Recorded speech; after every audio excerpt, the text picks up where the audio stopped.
प्रत्येकको जिम्मेवारी हो सुसमाचार भनेको चाहिँ। आज मण्डली रित्तो हुनुको कारण चाहिँ के छ भन्दाखेरि सुसमाचार नभएको कारणले गर्दा। जब मण्डलीमा सुसमाचार हुँदैन तब आत्मा बाँच्दैन, आत्मा बचाएर ल्याउन सकिँदैन। तपाईले हाम्रो गवाईले चाहिँ सुसमाचार हामीले सुनाउनु पर्छ।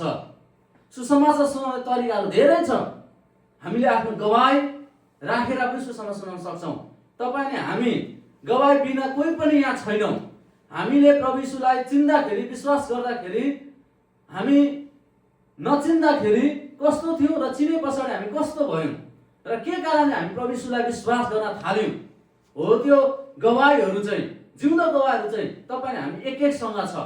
हामीले उहाँलाई कसरी विश्वास गर्यौँ अनि हामीले अरूलाई अब कसरी मुक्तिको सन्देशहरू बाँडचुँड गर्ने, कसरी सुनाउने, उनीहरूलाई पनि कसरी बचाउने भन्ने कुराहरू हामीले विगत दिनमा हेरिराखेका थियौँ। सुसमाचार भनेको चाहिँ यो बोलावट सबैसँग छ। एक एकजनालाई परमेश्वरले महान भन्दा महान आज्ञा दिनुभएको छ। महान आज्ञा चाहिँ के हो? बाइबलको सबैभन्दा ठुलो आज्ञा, जाओ सुसमाचार सुनाओ, चेला बनाओ, पिता पुत्र पवित्र आत्माको नाममा बप्तिस्मा देऊ, जगतको अन्तसम्म मेरो गवाही बन भन्ने चाहिँ परमेश्वरको ठुलो आज्ञा हो। अरू विभिन्न क्रियाकलापहरू मण्डलीमा हामी गरिरहेछौँ, बजेटहरू हामी छुट्याउँछौँ, तर हामी सुसमाचारको खातिर चाहिँ हामीले कतिवटा बजेटहरू छुट्याइरहेका हुँदैनौँ। त्यो ठुलो आज्ञालाई चाहिँ सबैभन्दा सानो आज्ञा जस्तो बनाइरहेका छौँ तपाईँ हामीले। सबैभन्दा ठुलो आज्ञा चाहिँ जाऊ, म हाजिर छु। यसाया अगमवक्तालाई परमेश्वरले भन्नुभयो, मेरो निम्ति को जाने, मेरो निम्ति को सुसमाचार सुनाउने। यसाया अगमवक्ताले भन्यो, म हाजिर छु, मलाई पठाउनुहोस्। किनभने संसारमा खेतालाहरूको कमी छ। फसल त पाकिसक्यो तर खेतालाहरूको कमी छ। खेताला भनेको तपाईले हामी सुसमाचार सुनाउने व्यक्तिहरूको कमी छ। किनभने प्रभुको वचनले भन्छ, जसले सुसमाचार सुनाउँछ, सुसमाचार सुनाउनेहरूको खुट्टा चाहिँ कति धेरै सुन्दर छ भनेर परमेश्वर वचनले भन्छ। यदि तपाईले हाम्रो सुसमाचार हामीले सुनाउँछौँ भने हाम्रो खुट्टा चाहिँ प्रभुले भन्दै हुनुहुन्छ कि कति सुन्दर छ। हामी एकजना व्यक्तिलाई हामीले सुसमाचार सुनायौँ भने, एकजना व्यक्तिलाई ग्रहण गरायौँ भने, एकजना व्यक्तिलाई मण्डलीमा ल्याउन सक्यौँ भने तपाईँ अनि हामीलाई परमेश्वरले यति धेरै ठुलो इनाम राखिदिनु भएको छ, यति धेरै ठुलो मुकुट छ स्वर्गमा। जति धेरै हामीले सुसमाचार सुनाएर आत्मा बचाउँछौँ त्यति नै धेरै डायमन्ड, हिराको हारको मुकुटहरू थप्दै थप्दै थप्दै थप्दै परमेश्वरले त्यो मुकुटहरू स्वर्गमा हामीलाई दिनुहुनेछ। स्वर्गमा हामीले प्राप्त गर्छौँ। सुसमाचार हामीले जति धेरै सुसमाचार आत्मा बचाउँछौँ। तपाईँले हामीले सुसमाचार सुनाउने चाहिँ जहिले पनि मौका खोज्नुपर्छ अरे। मैले जहिले पनि मौका जतिखेर भन्यो त्यतिखेर नै म कहिलेकाहीँ चाहिँ मेरो मेसेन्जरबाट, फेसबुकबाट म कतिजनासँग, नेपाली दाजुभाइसँग पनि अनि विभिन्न भाषा, धर्म, संस्कृति वर्गहरूसँग, स्पेनिसहरूसँग, अङ्ग्रेजी, अफ्रिकन, नेपाली, अमेरिकनहरूसँग पनि च्याट गर्दाखेरि, do you know Jesus? Do you believe in Jesus? Jesus is the way, the truth and the life. Without him we can't reach heaven. Without him we can't go heaven. Only through him we go heaven. भन्छु म। उहाँ बाहेक स्वर्गमा पुर्याउने कोही पनि छैन। स्वर्ग मुनि र पृथ्वीमाथि कुनै नाउँ दिएको छैन जुन नाउँमा मुक्ति छ। हालेलुया। त्यो नाउँ चाहिँ येशू नाउँ मात्र हो। त्यो नाउँमा मुक्ति छ। तपाईले ग्रहण गर्नुहोस्, तपाईले उद्धार पाउनुहुन्छ अनि तपाईको परिवारले पनि उद्धार पाउनेछ। तपाईको छिमेकीहरूले पनि उद्धार पाउनेछ तपाईबाट। अब हाम्रो घरमा, हाम्रो मण्डलीमा एकजना सानो छोरी आउनु भएको छ। सानो छोरीलाई हाम्रो सन्डे स्कुलको टिचर सृष्टिले ल्याएकी छिन्। परमेश्वरले सृष्टिलाई ठुलो इनाम दिनु हुनेछ। हामीले उसलाई गिफ्टहरू दिन नसकौँला, उसलाई धन्यवाद दिन नसकौँला, तर परमेश्वरले यति ठुलो इनाम दिनु भएको छ। एउटा सानो मध्ये सानोलाई पनि तिमीले चर्चमा ल्याउन सक्यौ भने, मण्डलीमा ल्याउन सक्यौ भने, सुसमाचार सुनाउन सक्यौ भने ठुलो भन्दा पनि ठुलो इनाम परमेश्वर दिनुहुनेछ। आमेन। ठुलो इनाम त परमेश्वरले तयार पार्नु भएको छ। सुसमाचार सुनाउन चाहिँ तपाईँ अनि हाम्रो प्रत्येकको जिम्मेवारी हो, दायित्व हो। हामीले अहिले नजिकैको साथीलाई, छिमेकीलाई हामीले सुसमाचार सुनाएकै छैनौँ। एक शब्द पनि यीशुमा जीवन छ धेरै ठुलो भनिराख्नु पर्दैन, ठुलो बनाएर भनिराख्नु पनि पर्दैन। यीशुमा जीवन छ, द्याट्स इट। एउटा ठुलो सुसमाचार त्यही हो। यीशुमा पाप क्षमा छ, यो पनि सुसमाचार। यीशु तपाईँको मेरो निम्ति आउनुभयो, यीशु कल्वारी क्रुसमा मर्नुभयो अनि उहाँ तेस्रो दिनमा बौरी उठ्नुभयो, यो ठुलो समाचार हो। तपाईँ अनि हाम्रो खातिर यीशु मर्नुभयो भन्नु नै यो ठुलो समाचार हो। आज प्रिय समाचार हामीले सुनाउने कर्तव्य जिम्मेवारी चाहिँ हामी एक एकसँग छ। तपाईँ अनि हामीले आज नै हाम्रो जीवन छँदा नै हामी संसारमा रहन्जेलै हामीले छिमेकीलाई, हाम्रो नजिकैको साथी, को वर्करहरूलाई, विशेष गरी हामीले एउटा टेबलमा बसेर हामीले यो हिलमेनको उसमा त जैना थाहा छ मजाले टेबलमा बसेर यता र उता दुईजना बसेर पार्टिसिपेट गरेर कोही बेला प्याकिङ गर्ने काम गर्छौँ। नजिकैको साथीलाई कस्तो हुनुहुन्छ, के हुनुहुन्छ, के गर्दै हुनुहुन्छ, तपाईँ प्रभुलाई चिन्नु भएको छ, विश्वास गर्नुभएको छ भनेर हामीले गफ गर्दै गर्दै गर्दै गर्दै हामी सुसमाचार सुनाउन पनि सक्छौँ। मौका हामीले खोज्न सक्छौँ। म जहिले पनि मेरो केही सामानहरू बिक्री वितरण फेसबुक मार्फत मैले गरेँ भने उसलाई म जहिले पनि God bless you, Jesus loves you, do you know Jesus, यसलाई चिन्नुहुन्छ, यसलाई चिन्नु भएको छैन भने इट्स टाइम रिपेन्ट, पश्चाताप गरौँ। It's time to turn from our sin, पापबाट फर्किने चाहिँ यही समय हो, पश्चाताप गर्ने चाहिँ यही समय हो, प्रभुमा विश्वास गरौँ भनेर सुसमाचार सुनाउने मौका खोजिहाल्छु म। तपाईँ हामी पनि यस्तै मौका आज खोज्नुपर्छ। परमेश्वरले यही चाहनुहुन्छ तपाईँले हाम्रो जीवनमा आज्ञा पालन गरेको, आज्ञा पुरा गरेको उहाँ चाहनुहुन्छ। सुसमाचारको लागि पास्टरै हुनुपर्छ होइन, एल्डरै हुनुपर्छ भन्ने होइन, लिडरसिप मण्डलीको हुनुपर्छ भन्ने होइन। तपाईँ अनि हामी एक एकजनालाई परमेश्वरले बोलाउनु भएको छ सुसमाचारको लागि। हालेलुया। सुसमाचार सुनाउनको लागि त्यो बोलावट छ हामीमा। हामी प्रत्येकको जिम्मेवारी हो। हामी हाम्रो जीवनलाई समाप्त हुनुभन्दा अगाडि, माटोको शरीर माटोमा जानुभन्दा अगाडि हामीले एउटा व्यक्तिलाई सुसमाचार सुनाएका छौँ भने परमेश्वरले त्यो व्यक्तिलाई यति धेरै ठुलो इनाम परमेश्वरले दिनुहुन्छ। त्यो व्यक्ति धन्यको व्यक्ति हो। परमेश्वरको वचन छ धिक्कार तिनीहरूलाई जसले सुसमाचार सुनाउन सक्दैनन्, सुसमाचारै सुनाउँदैनन्। तपाईँ अनि हामीले चाहिँ जहिले पनि मौका खोजौँ सुसमाचार सुनाउनका लागि। आज हामी हेर्छौँ सुसमाचार के हो, व्हाट इज गस्पल। बाइबलमा चाहिँ सुसमाचारको शब्दको अर्थ चाहिँ इङ्ग्लिसमा एउटा गुड न्युज, सु भन्ने बित्तिकै असल, अनि त्यहाँदेखि समाचार चाहिँ कस्तो हुन्छ, खराब पनि हुन्छ अनि असल पनि हुन्छ। सु भनेको चाहिँ असल समाचार, गुड न्युज। तपाईँ अनि हामीमा त्यो गुड न्युज बोकेर जानुपर्छ। बाइबलमा सुसमाचारको पुस्तक कतिवटा छ, कसले भन्नुहुन्छ, भन्नुहोस्। सुसमाचारको पुस्तक बाइबलमा कतिवटा छ? म हात देखाएर आज कतिवटा छ? 4टा छ। मत्तीको सुसमाचार, मर्कुस, लुका अनि योहन्ना, 4टा सुसमाचार छ। तर 5औं सुसमाचारको पुस्तक चाहिँ तपाईँ अनि हामीहरू हो। हालेलुया। किनभने तपाईँ अनि हामीले चाहिँ सुसमाचार बोकेर हिँड्छौँ, सुसमाचार लिएर जान्छौँ, सन्देशलाई लिएर जान्छौँ। अनि तपाईँ अनि हामीलाई चाहिँ हाम्रो नजिकैको छिमेकीले, आफन्तजनहरूले, हाम्रो परिवारहरूले, कामका साथीहरूले चाहिँ तपाईँ अनि हामीलाई पढिरहेको हुन्छ। उनीहरूले बाइबल पढ्दैनन् तर तपाईँ अनि हामीलाई पढिरहेका हुन्छन्। हामीले सुसमाचार हाम्रो जीवनबाट पनि सुसमाचार सुनाउन सक्छौँ। हामी क्रिस्टमा आएर परिवर्तन भएका छौँ अनि त्यो परिवर्तन भएको कुरा चाहिँ मानिसहरूले देख्नेछन्, सुकर्म चाहिँ मानिसहरूले देख्नेछन् अनि तिनीहरूले पनि वा यो व्यक्ति चाहिँ प्रभुमा विश्वास गरेर उसको जीवन परिवर्तन भएको छ, उसको जीवनलाई हेरेर उसले परमेश्वरलाई विश्वास गर्दछन्, प्रभुमा आउँदछन्, क्रिस्टमा आउँदछन्, क्रिस्टलाई धारण गर्दछन्। त्यसकारण सुसमाचार तपाईँले हामीले कस्तो प्रिन्ट गरिरहेका छौँ हाम्रो जीवनमा, what we print in our life so people can read as we print it. हामी जे प्रिन्ट गर्छौँ त्यही मानिसहरूले पढ्छन् अनि विश्वास गर्छन्। एउटा हाम्रो जीवन परिवर्तनबाट पनि, हाम्रो चालचलनहरूबाट पनि, हाम्रो व्यवहारहरूबाट पनि मानिसहरूले सुसमाचार सुनाउने माध्यम बनिरहेका हुन्छौँ हामी। हालेलुया। यो ग्रिक शब्दमा चाहिँ युआन्जेलियनबाट आएको हो।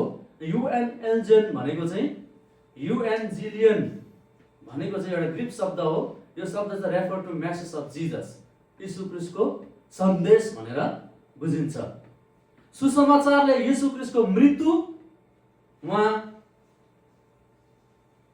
पहिलो, दोस्रो, तेस्रो दिनमा बौरी उठ्नुभयो, मृत्युबाट जित्नुभयो, दफन अनि पुनरुत्थानको सन्देशलाई जनाउँछ। प्रभु यीशु ख्रीष्ट मरेको मरे हुनु भएन, तर तपाईँ अनि हाम्रो निम्ति उहाँ गाडिनु भयो, उहाँ थुकाइ पिटाइ खानुभयो, उहाँ गाडिनु भयो अनि तेस्रोको दिनमा पुनरुत्थान हुनुभयो, बौरी उठ्नुभयो। सुसमाचार त्यो हो। The gospel refers to the message of Jesus Christ's death, burial and resurrection. This message offers salvation, grace and reconciliation with God. यो सन्देशले चाहिँ मुक्तिको बारेमा, अनुग्रहको बारेमा अनि परमेश्वरसँगको मिलापको बारेमा प्रदान गर्छ। सुसमाचार सुन्नुभन्दा अगाडि खराब समाचार पनि छ, ब्याड न्युज पनि हामीले सुनाउनु पर्छ। किनभने आदम र हावाले परमेश्वरको आज्ञालाई उल्लङ्घन गरे। परमेश्वरले आदम र हावालाई अदनको बगैँचाबाट लखेट दिनुभयो, भगाउनु भयो त्यहाँबाट। अनि आदम र हावाले पशुको छालाबाट चाहिँ उनीहरूको शरीरलाई ढाकिदिनु भयो, उनीहरू नाङ्गे भएको महसुस गरे उनीहरूले। अनि पुरानो समयमा चाहिँ मानिसहरूको पापहरू पखाल्नका लागि, ढाक्नका लागि, क्षमा हुनका लागि चाहिँ पशुको रगतको बलिदान गर्नु पर्थ्यो। दिन प्रतिदिन पशुको रगत चढाउनु पर्थ्यो, पुजारी कहाँ जानु पर्थ्यो, आफ्नो पापहरूलाई भन्नु पर्थ्यो, मानिलिनु पर्थ्यो। अनि पुजारी पनि मन्दिरभित्र गएर उसले पनि पाप गरेको छ भने ऊ त्यति नै खेर त्यहीँनिर मर्थ्यो। एउटा डोरी टाँगिएको हुन्थ्यो, टर्बेनिकल भनिन्छ, महापवित्र स्थान, पवित्र स्थानमा पुजारी जाँदाखेरि। त्यो सबै कुरा। अनि सुसमाचार सुनाउनु भन्दा ब्याड न्युज हामी कतिचोटि हामी सुनाउँछौँ। कदर यतिखेर हुन्छ जतिखेर ब्याड न्युज हामीलाई थाहा हुन्छ। ब्याड न्युजको उल्टो अर्थ गुड न्युज हो, गुड न्युजको उल्टो अर्थ ब्याड न्युज हो। हामी दुईटै कुरा थाहा हुनुपर्छ। एउटा उदाहरणको लागि, यतिखेर प्रभुको सुसमाचारको कदर हुन्छ जतिखेर त्यो व्यक्तिले एउटा ब्याड न्युज पनि थाहा पाउँछ। किनभने यीशुमा विश्वास नगर्नेहरू के हुन्छ? नष्ट हुन्छ।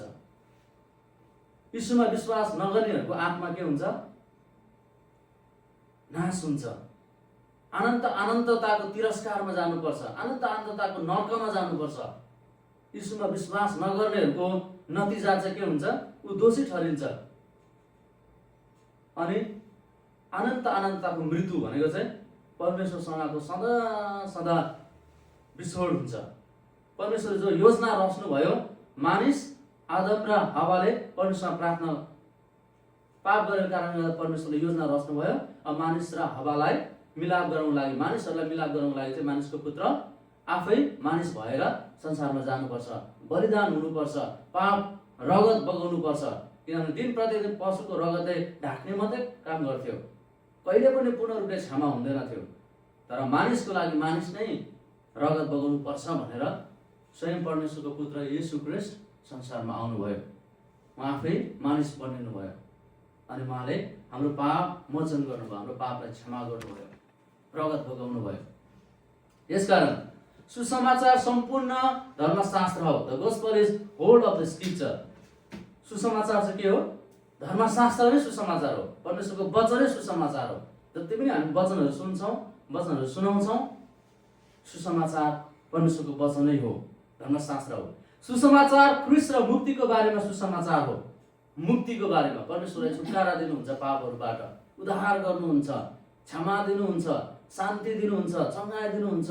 यीशुमा जीवन छ, यीशुमा विश्वास गर्यो भने अनन्त जीवन पाइन्छ। यो नै एउटा मुक्तिको समाचार हो। यति नै हामीले मानिसहरूको अगाडि भन्न सक्यौँ भने पनि एउटा सुसमाचार हो। तपाईँले हामीले परमेश्वरको आज्ञालाई पालन गरेको हो। हामी सबैजनाले हेर्नेछौँ कोरिन्थीको पहिलो पुस्तक 15 अध्यायको 1 देखि 4 पदसम्म हामी हेर्नेछौँ। यहाँ सबैजनाले बाइबल धर्मशास्त्र पढ्नुहोस् र कसैले भेट्नुभयो भने तपाईँले पढ्न सक्नुहुन्छ। पहिलो कोरिन्थी 15 अध्यायको 1 देखि 4 पदसम्म, अथवा यहाँ अगाडि पनि छ, समयलाई बचत गरेर म आफै पढ्दैछु। अब दाजुभाइहरू, दिदीबहिनीहरू, मैले तिमीहरूलाई जुन सुसमाचार भने त्यसको सम्झना गराउन चाहन्छु। आज जति पनि मैले यहाँहरूलाई सुसमाचार सुनाउनु पर्छ, मानिसहरूलाई सुसन्देश, ख्रीष्टको सन्देश सुनाउनु पर्छ, मानिसहरूलाई सुसन्देश, असल समाचारको साथसाथै मानिसको लागि, दुष्टको लागि, पापी मानिसको लागि, परमेश्वरलाई विश्वास नगर्नेहरूको लागि चाहिँ नरक छ है, नरक पनि छ। त्यसको पापको नतिजा, पापको परिणाम के हो? मृत्यु हो। पापको ज्याला मृत्यु हो। जब मानिसले पाप गर्दछ, परमेश्वर सबैभन्दा ठुलो पाप चाहिँ के हो? परमेश्वरलाई विश्वास नगर्नु नै ठुलो पाप हो। अनि त्यो पापको ज्याला मृत्यु हो। त्यो मृत्युले चाहिँ कहाँ पुर्याउँछ? नरकमा पुर्याउँछ। एउटा यो चाहिँ खराब समाचार हो। तर असल समाचार चाहिँ त्यो पापबाट छुटकारा गर्ने चाहिँ प्रभु यीशु हुनुहुन्छ। हालेलुया। पापबाट बचाउने, नरकबाट बचाउने अनि स्वर्गमा अनन्त जीवनको लागि सार्ने सक्ने चाहिँ प्रभु यीशु हुनुहुन्छ। त्यो चाहिँ समाचार हो, असल समाचार हो। तिमीहरूले त्यो सुसमाचार पायौ र तिमीहरू त्यसमा दरिलो बनेका छौ। हालेलुया। त्यो सुसमाचार जब हामीले पायौँ तब हामी के भएका छौँ? दरिलो भएका छौँ, स्ट्रङ भएका छौँ। हामीले हाम्रो पहिलो प्रेम, जब पहिलो हामीले सुसमाचार सुन्यौँ, पहिलोमा हामी सुरुमा हामी सङ्गति कसरी हिँड्थ्यौँ? सङ्गति कहिले पनि टुटाउँदैन थियौँ। यति धेरै ठुलो परमेश्वरसँग प्रेम थियो। अनि सुसमाचारको लागि हामी जहिले पनि खटेर एकदमै दिलो ज्यानले सेवाकाईमा हामी लागि परेर हामी अगाडि बढिरहन्थ्यौँ। हामी दरिलो हुन्थ्यौँ। त्यस्तै विश्वास आज तपाईँले हामीमा, सुरुको विश्वास जस्तै आज तपाईँले हामीमा त्यो विश्वास चाहिँ थामिराख्नुपर्छ। त्यो बलिरहेको आगो हामीले कहिले पनि निभाउनु हुँदैन। हाम्रो जरा चाहिँ गाडिएको हुनुपर्छ। हालेलुया। कुनै पनि रुखको जरा गाडिएको छ भने हावा हुन्डरी तुफान, कसैले लोभ लगायो, कसैले लालसा बनायो, कसैले दोषै लगायो, कसैले घृणा गर्यो, अत्याचारै गर्यो भने पनि ख्रीष्टको खातिर उ दह्रो भएर ख्रीष्टमा जिउँछ। हालेलुया। उसले प्रभुको सेवाकाईलाई, मण्डलीलाई कहिले पनि त्याग्दैन, प्रभुदेखि कहिले पनि टाढा हुँदैन, अलग हुँदैन। जब ख्रीष्टमा दह्रो गाडिएको छ भने, जब ख्रीष्टको सुसमाचार तपाईँले हामीले सुसमाचार सुनेका छौँ, यही समाचार चाहिँ हामीले मानिसहरूलाई पनि हामीले सुनाउनुपर्छ। सुसमाचारको कारणले तिमीहरू बचायो। हामीलाई पनि कोही बेला हामी संसारमा रहँदा बस्दाखेरि संसारको देवले हाम्रो आँखालाई अन्धो तुलाएको थियो। हामी अन्ध भएको थियो, सत्य कुरा हामीले चाल पाएका थिएनौँ। जब परमेश्वरले हाम्रो आँखा खोलिदिनु भयो, पट्टी खोलिदिनु भयो, कसैले हामीले सुसमाचार सुनायो, हामीले कसैले ट्र्याक्सहरू पढेर हामीले सुसमाचार सुनायौँ, कसैले साथीभाइहरूबाट हामीले सुसमाचार सुनायौँ, कसैको रोग र बिमारहरूबाट हामी सुसमाचार सुनायौँ, सुसमाचार सुन्यौँ, निको भएर हामी चङ्गाइ भयौँ, हामी बचाइएका छौँ। मैले यो प्रचार गरेको तरिकाले विश्वास अडिग बस, न त तिमीहरूको विश्वास व्यर्थको विश्वास हुनेछ। अडिग बसेनौँ भने, हामी जरा गाडिएको भएर बसेनौँ भने, हाम्रो विश्वास ढलफलायौँ भने व्यर्थको हुनेछ। मैले पाएको समाचार तिमीहरूलाई दिएँ। मैले खुबै महत्त्वपूर्ण कुरो तिमीहरूलाई दिएँ कि हाम्रो पापहरूको निम्ति ख्रीष्ट मर्नुभयो, मृत्यु हुनुभयो। हालेलुया। जस्तो धर्मशास्त्रले भन्छ ख्रीष्ट गाडिए अनि 3 दिनपछि उहाँ बौरिए, यो धर्मशास्त्रले हामीलाई भन्छ। यही नै हो सबैभन्दा ठुलो समाचार। ख्रीष्ट गाडिए अनि 3 दिनको बादमा उहाँ बौरी उठ्नुभयो तपाईँ हाम्रो लागि, एकैचोटि अनि एकै सबैको लागि अनि सधैँको लागि यीशु ख्रीष्ट मर्नुभयो अनि पापलाई क्षमा गर्नुभयो। यो सबैभन्दा ठुलो सुसमाचार हो। आज सुसमाचार सन्देश लिएर हाम्रो नजिकैको छिमेकीलाई, आफन्तजनहरूलाई हामी प्रभुमा बाँचेको चाहन्छौँ भने भविष्यको दिनमा हाम्रो मृत्यु भएपछि प्रभुले लेखा लिनुहुन्छ, प्रभुले जजमेन्ट गर्नुहुन्छ। सबै मानिसहरूको अगाडि हामीले जजमेन्ट न्याय गर्नुपर्छ, न्याय लिनुहुन्छ। परमेश्वरले फलानालाई सुसमाचार सुनायो कि सुनाएन। तिमी घरमै बस्दा तिम्रो आफ्नै छिमेकीलाई, तिम्रो आफ्नै साथीहरूलाई तिमीले सुसमाचार सुनायो कि सुनायो, प्रभुले त्यो भन्नुहुन्छ। अनि त्यतिखेर तपाईँले हामी चाहिँ गवाई दिनलाई तयार हुन्छ। हो प्रभु, मैले सुसमाचार सुनाएको थिएँ, तर उसले विश्वास गरेन, अहिले ऊ यो अवस्थामा छ। उसले विश्वास गरे, ऊ अहिले मसँगै स्वर्गमा हालेलुया र होसाना भन्दैछ, त्यतिखेर कति धेरै खुसी हुन्छ, कति धेरै आनन्दित हुन्छौँ। आज तपाईँ अनि हामीले तपाईँ अनि हामीद्वारा सुसमाचार हामीले सुनाएका छौँ, आत्मा बचाएका छौँ, मण्डलीमा ल्याएका छौँ भने। हालेलुया। अघि दृष्टिलाई मैले देखिरहेको थिएँ, दृष्टिले उसले एउटा साथीलाई ल्याएकी छिन्, तर ऊ अहिले सन्डे स्कुलमा कहाँ गएकी छन् थाहा छैन। त्यसकारण उसले एउटा साथीलाई ल्याएकी छिन्। त्यसैले तपाईँ हामीले पनि हाम्रो साथीहरूलाई आउँदो आइतबार यो वर्षभरि एउटा व्यक्तिलाई सुसमाचार सुनायौँ भने प्रभुले ठुलो इनाम हामीलाई दिनुहुन्छ। आमेन, हालेलुया। अब हामी नेक्स्ट सन्डे चाहिँ परमेश्वरको वचनबाट असल समाचार र खराब समाचार दुईटाको विषयमा हामी अझै अगाडि हेर्नेछौँ। यहाँहरू सबैजनालाई परमेश्वर आशिष दिउँ। आउनुहोस् हामी प्रार्थना गरौँ। सर्वशक्तिमान, सर्वव्यापी, सर्वश्रेष्ठ प्रभु, हामीलाई तपाईँको जीवित वचनद्वारा जुन कुरा सिकाइराख्नु